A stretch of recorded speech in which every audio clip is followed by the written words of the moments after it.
বন্ধুরা, শুভ দুপুর। তোমরা কেমন আছো বলো? আমি তো খুবই ভালো আছি।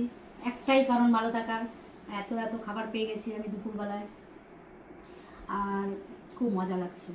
তোমরা একবার দেখো আমি কি কি খাচ্ছি আজকে। ভাত, তারপরে একটু উচ্ছে নিয়েছি, সিদ্ধ আলু সিদ্ধ নিয়েছি, আর বটবটি দিয়ে পেঁয়াজ দিয়ে ভাজা করেছি, পটল ভাজা করেছি, ডিমের অমলেট করেছি, আর স্যালাডের মধ্যে খালি পেঁয়াজ নিয়েছি, আর কিছু নিইনি। একটা মাংস, আর এটা হচ্ছে তোমার চিতল মাছ। আজকে চিতল মাছ রান্না করেছি, চিতল মাছ পেয়েছিলাম। আর এটা হচ্ছে পুঁই শাক, আলু, কুমড়ো কুমড়ো দিয়ে একটা হ্যাঁ কী বলে ওটা, সেই সবজি, মাখা মাখা সবজি করেছি। আজকে দুপুরে খাবারটা এত সুন্দর করে সাজিয়ে নিয়েছি, খুব আনন্দ লাগছে, মজা করে খাবো। আর তোমরা কে কে খেতে ভালোবাসো কমেন্টসে জানাবে। যদি পারো এসো, আর না পারলে আর কি বলবো বন্ধুরা।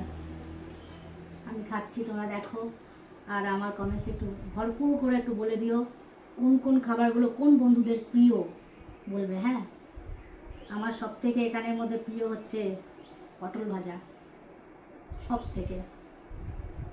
ভালো থেকো, সুস্থ থেকো। ভাই এখন খাওয়া দাওয়া করে একটু টেস্ট করে তোমাদের বলছি, দেখো কেমন কি।